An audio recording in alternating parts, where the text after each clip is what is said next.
کا طرف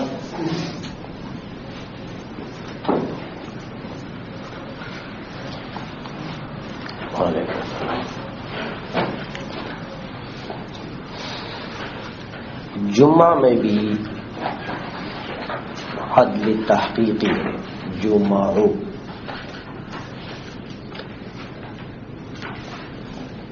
بتایا تھا آپ کو کہ عدل تحقیقی اس کو کہتے ہیں کہ من صرف کے علاوہ بھی اس کے اصل پر دلیل ہو کہ اس کا اصل فلاں لفظ ہے، فلاں سے نکلا ہے. غیر منصرف ہونا تو دلالت کرتا ہی ہے، وہ تو تقاضا ہی کرتا ہے کہ عدل ہونا چاہیے، کسی سے اس کو نکلنا چاہیے، اس کے لیے کوئی اصل ہونا چاہیے. لیکن غیر منصرف کے علاوہ بھی اس کے اصل پر دلیل ہو اور دلیل بھی ہو. تو جمعہ جو ہے غیر منصرف ہے لغت عرب میں یہ لفظ. تو جب غیر منصرف ہے تو غیر منصرف تو چاہتا ہی ہے،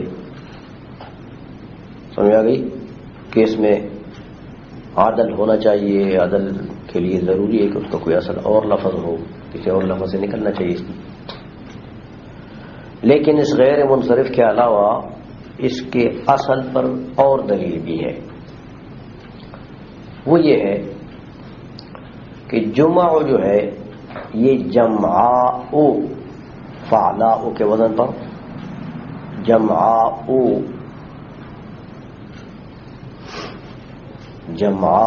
کی جمع ہے. یہ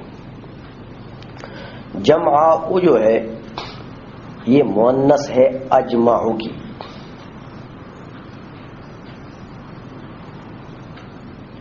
اجمع افعال کے وزن پر.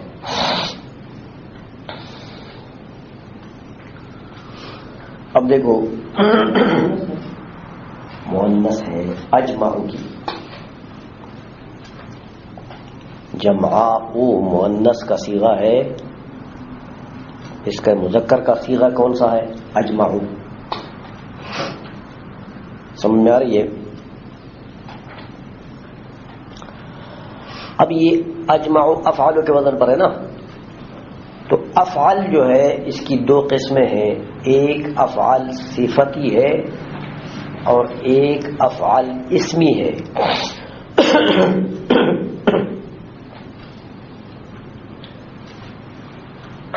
سمجھ میں آ گئی ہے؟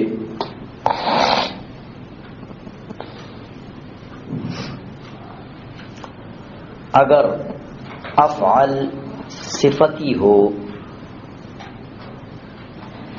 تو اس کا مؤنث بھی صفتی ہوگا، فعلاء جس کا مؤنث آتا ہے. سمجھ میں آ گئی ہے؟ تو فعلاء جب صفتی آ جائے تو اس کی جمع آتی ہے فعل کے وزن پر، فعل بسکون العین.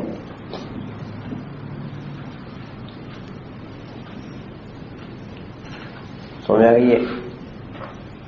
فعلاء افعال فعلاء جب یہ صفتی ہوں اس وقت فعلاء کی جمع کس وزن پر آتی ہے؟ فعل پر. جس طرح حمراء کی جمع ہے حمر، حمراء کی جمع ہے حمر.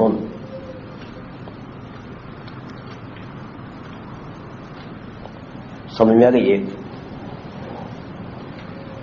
ایک اس بات کو یاد رکھو کہ اگر صفتی ہو تو فعلاء کی جمع کس وزن پر آتی ہے؟ فعل پر. اور اگر یہ فعلاء جو ہے یہ اسمی ہو، اسمی، تو اس وقت اس کی جمع دو وزنوں پر آتی ہے. دو وزن ہے اس کے لیے. ایک وزن ہے فعالا، فعالا. دوسرا وزن ہے فعلاوات. فعلاوات.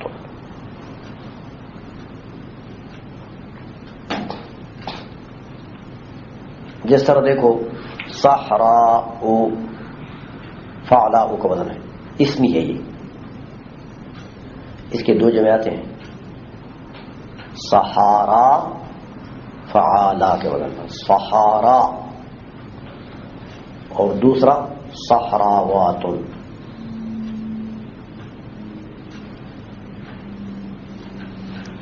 سمجھ میں آ گئی یہ؟ تو فعلاء یا صفتی ہوگا یا اسمی. فعلاء اگر صفتی ہے تو اس کے لیے جمع کا وزن کیا ہے؟ ایک فعل بس. اور اگر اسمی ہے تو اس کے لیے جمع کے وزن کتنے ہیں؟ دو. کون کون سے؟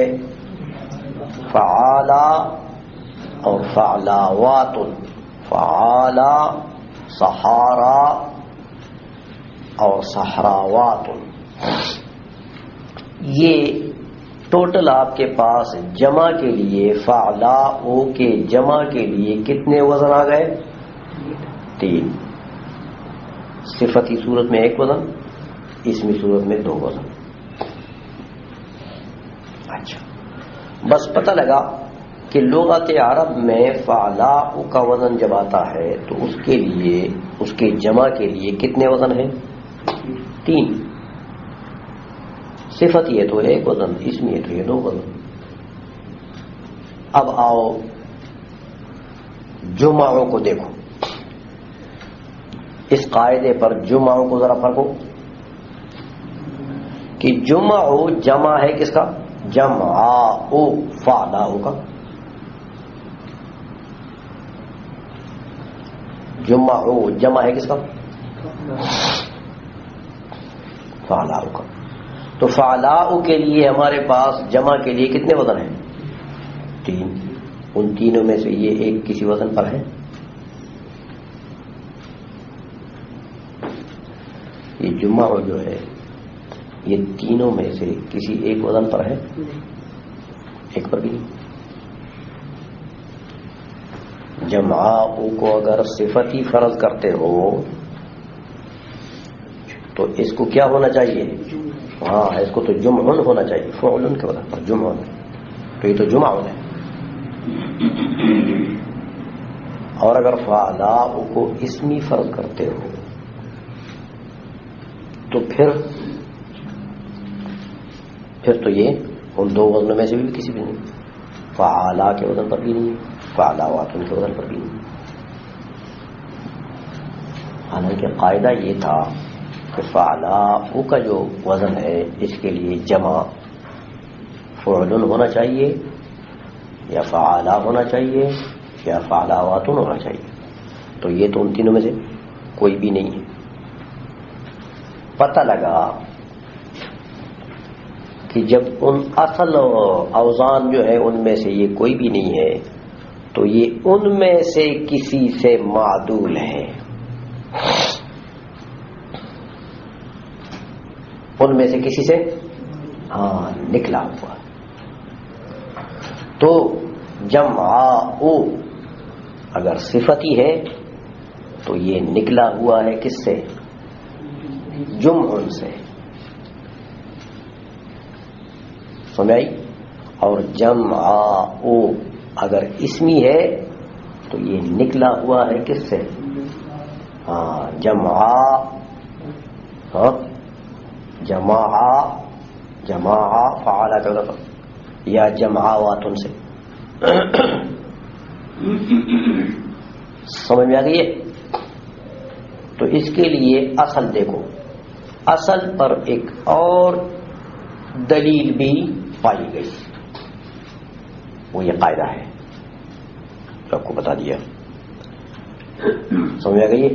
تو اس قاعدے نے دلالت کر دی ہے کہ اس کے لیے اصل ہے. تو اصل ان کا کون ہے؟ یا فعل کا وزن ہے یا فعالا کا وزن ہے یا فعلاوات کا وزن.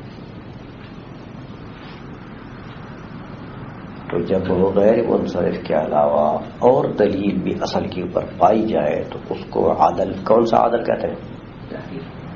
عدل تحقیقی. پتہ لگا کہ جو معلوم ہے کیا چیز ہے؟ عدل تحقیقی ہے. سمجھ آ گئی بات؟ تو یہ مثالیں اس نے دے دی ہے، ثلاثہ، مثلثہ، اخرى، جمعہ، یہ عدل تحقیقی کی مثالیں تھیں. اور عمرہ و ظفر یہ عدل تقدیری کی مثالیں تھیں. عدل کی بات سمجھ آ گئی کہ نہیں ہے؟ ہاں آگے پڑھو بھائی. ہم قاری صاحب پڑھو. اما الوصف والوصف لا يجتمع مع العالمية أصلا، وشرطه أن يكون وصفا في أصل الوضع فأسود وأرقى غير منصرف، وإن صار اسمين بالحية بأصالتهما في الوصفية وأربع في ورد من شروط أربع منصرف، مع أنه صفة وزن الفعل لعدم الأصالة في الوصفية، مع أنه صفة وزن الفعل لعدم الأصالة في الوصفية. اچھا، اما الوصف، وہ جو اسباب معنی صرف تھے اس میں سے دوسرا کون سا تھا؟ وصف.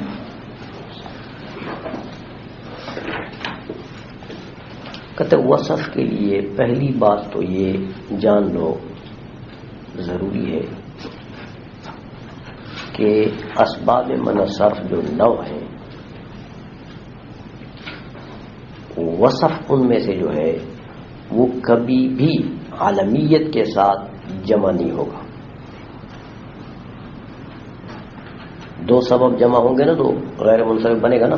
ایک وصف ہوگا اس میں ایک اور ہوگا تو وہ اور عالمیت نہیں ہو سکتی، باقی ہو سکتے. وصف اور عالمیت ان دونوں میں تضاد ہے. دونوں میں کیا ہے؟ تضاد. دیکھو عالم جو ہے، عالم وہ جزئی حقیقی ہے. پڑھ چکے ہو کیا ہے؟ جزئی حقیقی. تو جزئی حقیقی میں شرکت کا احتمال ہوتا ہے. زید عالم ہے، عامر عالم ہے، شخص کا نام ہے. آپ میں سے کسی ہر ایک کا نام عالم ہے. تو عالم کیا ہوتا ہے؟ جزئی حقیقی. اور جزئی حقیقی میں شرکت کا احتمال نہیں ہوتا، شرکت بین الکثیرین اس میں نہیں ہو سکتی. اور وصف جو ہے یہ معنی کلی ہے. وصف کیا ہے؟ معنی کلی. اس میں شرکت کثیرین کا احتمال ہوتا ہے. تو کلی اور جزئی دونوں جمع ہو سکتے ہیں، دونوں میں تضاد ہے. سمجھ میں آ گئی؟ کلی اور جزئی دونوں ایک لفظ میں جمع ہو سکتے ہیں. ایک لفظ ایسا ہو کہ وہ کلی بھی ہو اور جزئی بھی ہو. اس لیے سب سے پہلی بات یہ سمجھ لو کہ وصف جو ہے یہ کلی ہے اور عالمیت، عالم کیا ہے؟ جزئی حقیقی. اس لیے وصف عالمیت کے ساتھ جمع بالکل نہیں ہو سکتا کہ ان میں تضاد ہے. بالکل ایک کلی ہے ایک جزئی ہے تو کلی اور جزئی دونوں ایک لفظ میں جمع نہیں ہو سکتا. اتنی بات سمجھ لیے. اس لیے سب سے پہلے اس نے یہ بتایا کہ وصف جو ہے فلا یجتمع مع العالمیت اصلا، عالمیت کے ساتھ بالکل جمع نہیں ہو سکتا. اچھا، ایک دوسرا اس کے لیے شرط بتاتے ہیں کہ وصف، دیکھو وصف کی اصل میں 2 قسمیں ہوتی ہیں. وصفی معنی، صفتی معنی جس لفظ میں پایا جائے اس کی صورتیں ہیں 2. ایک تو یہ کہ اس لفظ کو جب واضع نے وضع کیا تھا تو عند الوضع اس میں وہ صفتی معنی پایا جاتا تھا. یعنی یوں سمجھو کہ اس صفتی معنی کے لیے اس لفظ کو وضع کیا.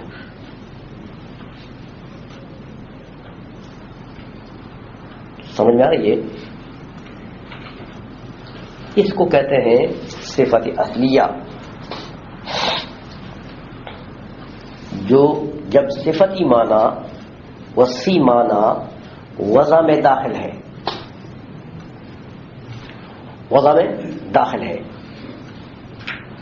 تو اس کو کیا کہتے ہیں؟ صفت اصلیہ.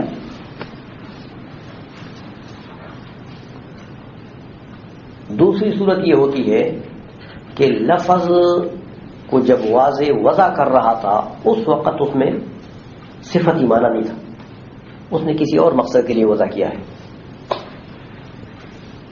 لیکن بعد میں وہی لفظ صفتی معنی میں بھی کبھی کبھی استعمال ہوتا ہے. وضع واضح کے بعد عرف عرب میں، محاورات عرب میں وہ لفظ کبھی کبھی صفتی معنی کے لیے بھی استعمال ہوتا ہے، اگرچہ وضع کے وقت اس میں صفتی معنی نہیں. سمجھ میں آ گئی؟ یہ وصف کی ہیں دو صورتیں.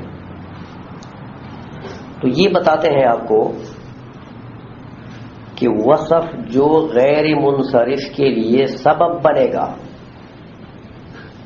وصف جو غیر منصرف کے لیے سبب بنے گا وہ کون سا وصف ہے؟ وصف اصلی.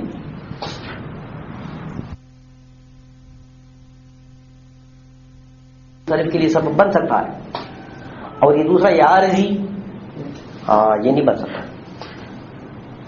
وہ جو عند الوضع اس میں وصفی معنی صفتی معنی نہیں تھا، بعد میں عرف عرب میں استعمال ہو گیا وصفی معنی میں، اس کو صفت عارضی کہتے ہیں.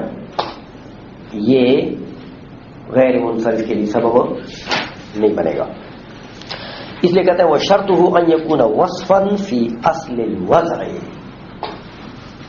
سمجھے ہو؟ شرط اس میں یہ ہے، غیر منصرف کے لیے سبب بننے کے لیے یہ شرط ہے کہ وہ لفظ جس میں وصفی معنی پایا جاتا ہے وہ اصل وضع میں وصف ہو، اور اگر اصل وضع میں وصف نہیں ہے، بعد میں وصفی معنی میں استعمال ہوا تو وہ غیر منصرف کے لیے سبب نہیں بنے گا. اب اس پر تفریع بٹھاتے ہیں. فا اسود میں فا تفریعی ہے. ہاں اس قاعدے پر دیکھو بھائی، کہتے ہیں اسود ارقم. اسود مانے کالا، ارقم مانے کئی رنگ والا، کئی رنگ والا. ارقم جس میں سفید، کالا، 2-3-4 رنگ ہوتے ہیں نا، کیا کہتے ہیں اس کو؟ 3-4 رنگ والوں کو کیا جی؟ اس میں 3-4 کلر ہوں.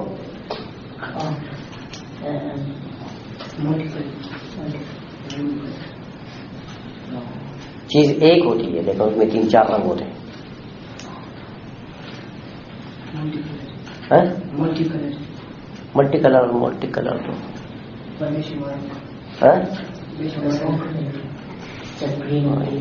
کوئی عام سا لفظ ہے. چلو کیا کرتے ہیں، سمجھ گئے نا مفہوم کو. تو ارقم اس کو کہتے ہیں جس میں کئی کلر. دیکھو یہ جو دو لفظ ہیں اسود، کالا، تو کالا ہونا جو ہے یہ صفت ہے کہ نہیں؟ ارقم، کئی کلر اس میں ہے، یہ صفت ہے کہ نہیں؟ تو اصلی وضع کے اعتبار سے ان میں صفت معنی دونوں میں پایا جاتا ہے. دیکھو کالا تو کوئی چیز کالی ہوگی نا، تو کالا اس کے لیے اسود بنے گا نا، اسود. ہاں آپ کہتے ہیں وہی لباس اسود، زنجی اسود، جمی کا اسود،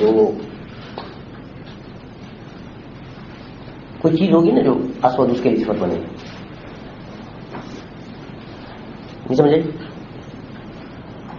تو یہ اسود جو ہے اس کی ذات میں جب واضح اس لفظ کو وضع کر رہا تھا تو یہ صفت ایمانہ اس میں موجود تھا.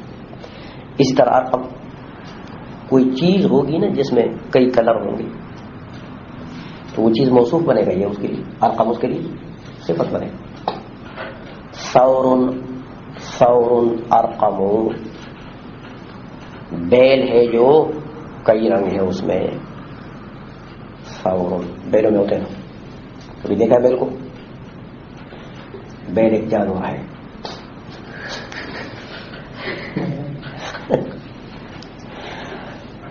برطانیہ والوں نے بیل کیا دیکھا ہے؟ سمجھ آ گئی؟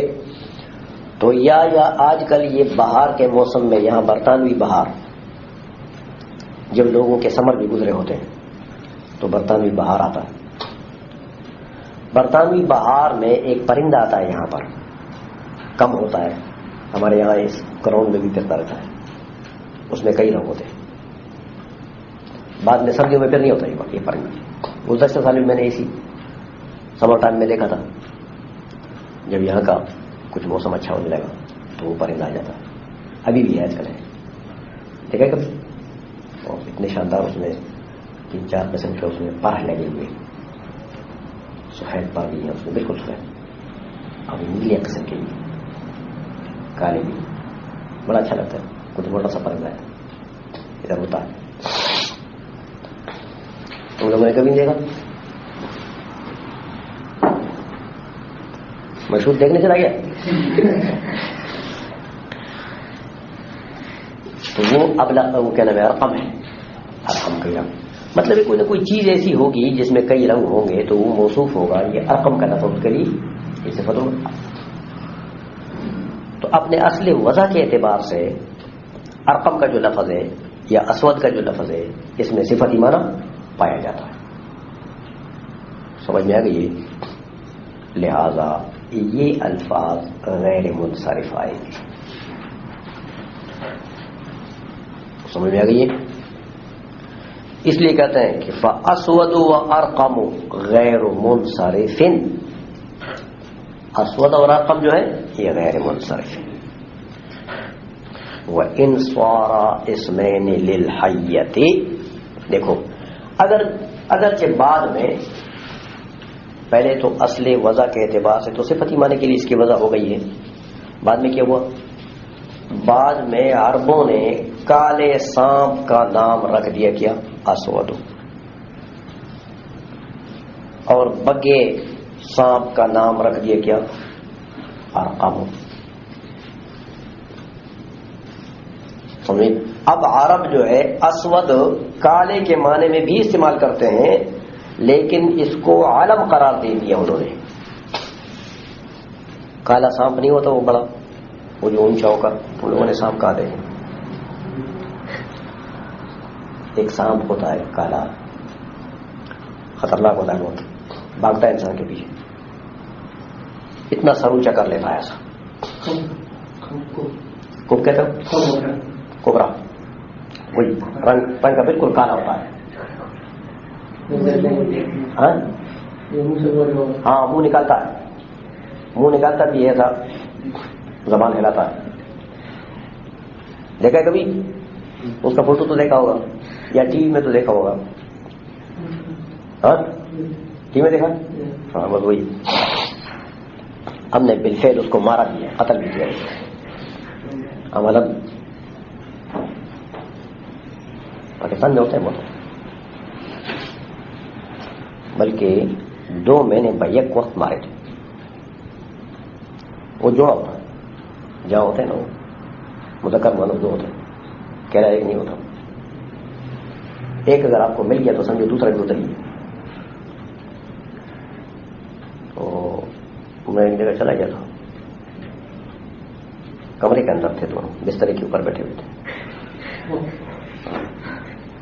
ویسے وہ کھیتوں میں ایک گھر تھا، تو مہمانوں کے لیے وہ پاکستان میں ایسا ہوتا ہے، مہمانوں کے لیے الگ ایک حجرہ تھا اوپر، بار بناتے ہیں اس میں مہمانوں کے لیے بسترے وغیرہ تیار ہوتا ہے. تو اندر وہ گھر والا تو گھر چلا گیا، بولے کہ آپ اندر بیٹھ جائیں. میں جو گیا اندر تو وہ بسترے کے اوپر وہ اس نے ایسا سر اٹھا دیا. تو یہ دیہاتی لوگ جو ہوتے ہیں وہ انتظام بھی کرتے ہیں، وہ دروازے کے ساتھ وہ ایک لاٹھی، وہ بڑا سا شن پڑا ہوا تھا، وہ بڑی سی لکڑی ہوتی ہے، اس کے سر میں وہ لوہا ہوتا ہے، تیز دار سا لوہا ہوتا ہے، کیا کہتا ہے اس میں. تو وہ پڑا وہ کھڑا تھا اس دروازے کا، اس کو میں نے اٹھایا. اس کا یہ طریقہ ہے کہ جیسے یہ سر اٹھا لے تو پھر حملہ کرتا ہے، اس کو پھر موقع نہیں دینا چاہیے. تو اس نے جیسے سر اٹھا لیا ایسا ہل رہا تھا، ایسا وہ لکڑی میں نے پکڑ لی تو ادھر اس کو مارا نیچے گرا دی.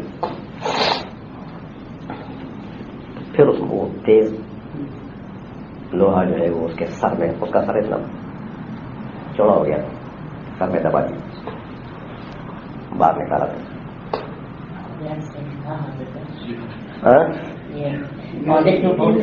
بنگلہ دیش میں بھی، ہاں بالکل بنگلہ دیش میں بھی ہوں گے.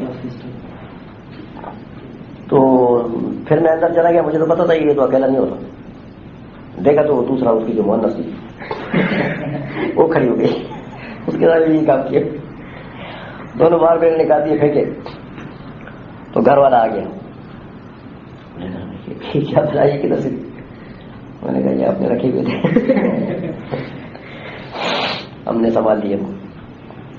تو بہرحال یہ اسود کہتے ہیں اس کو، اسود. اور ارقم جو ہے وہ، یہ ارقم سانپ جو ہے یہ 2-3 قسم کی چیزیں ہوتی ہیں. ایک اتنا چھوٹا سا بھی ہوتا ہے جس کا اس جتنا سر ہوتا ہے، یہ جو ہے نا یہ میری انگوٹھی، وہ تو میں نے بہت مارے.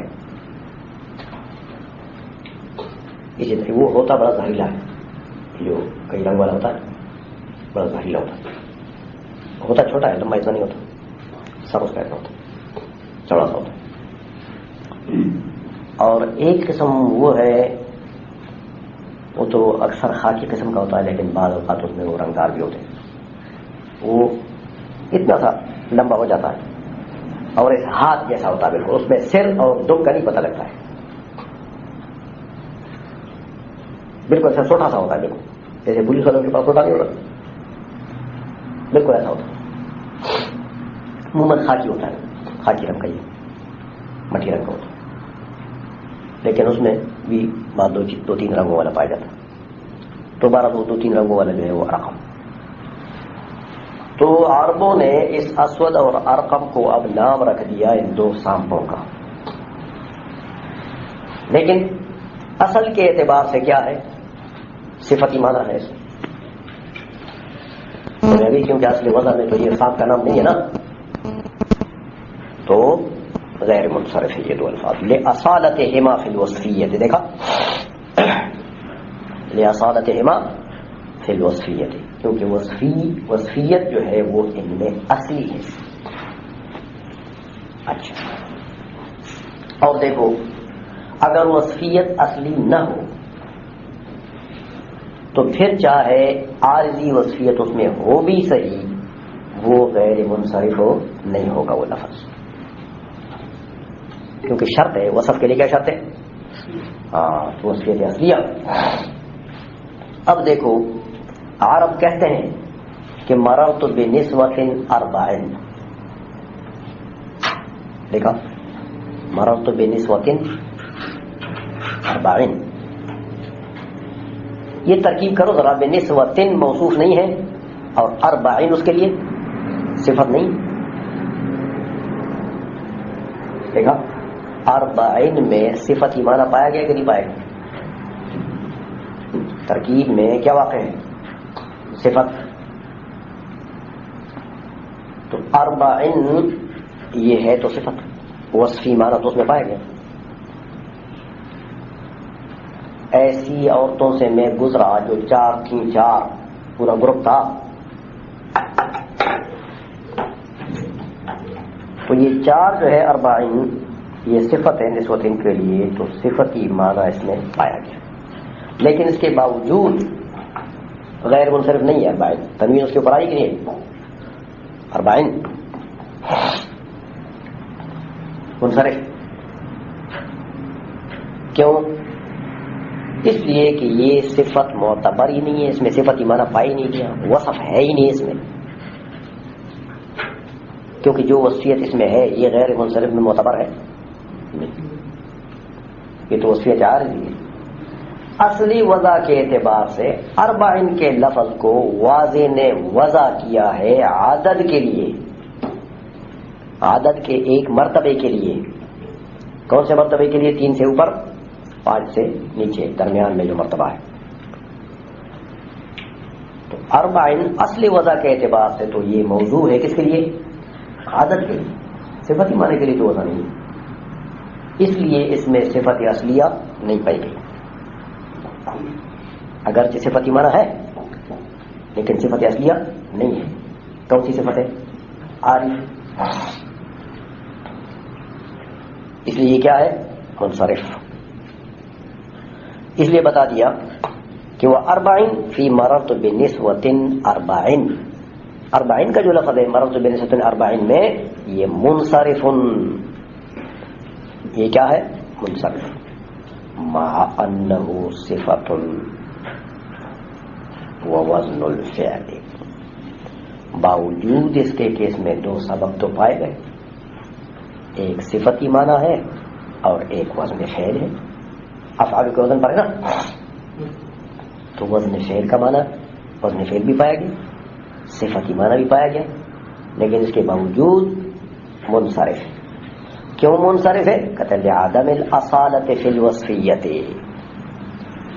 وصفیت میں اصلیت شرط تھی اور وہ اصلیت تو اس میں نہیں.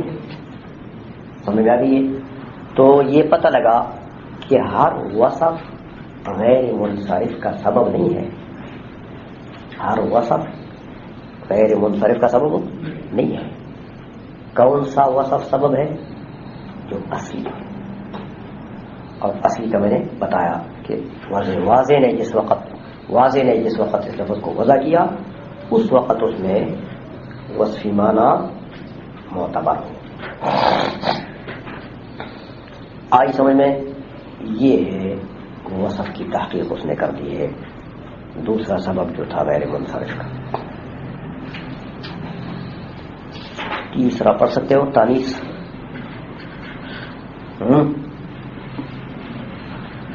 امت تانیث و بالتاء پڑھیں.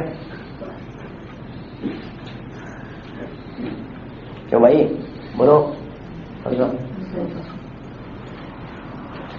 تم تو بالکل ابھی فریش آئے ہو بستر سے، تو تھک گئے ہو.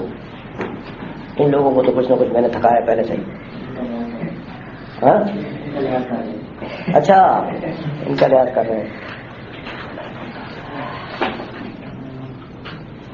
چلو مروت بھی اچھی چیز ہے ساتھیوں کی رعایت کی.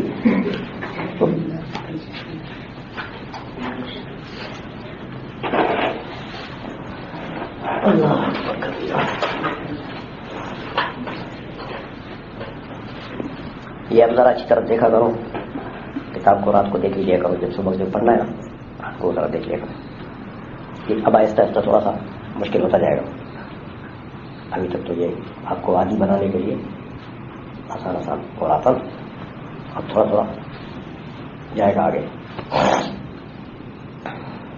الحمدللہ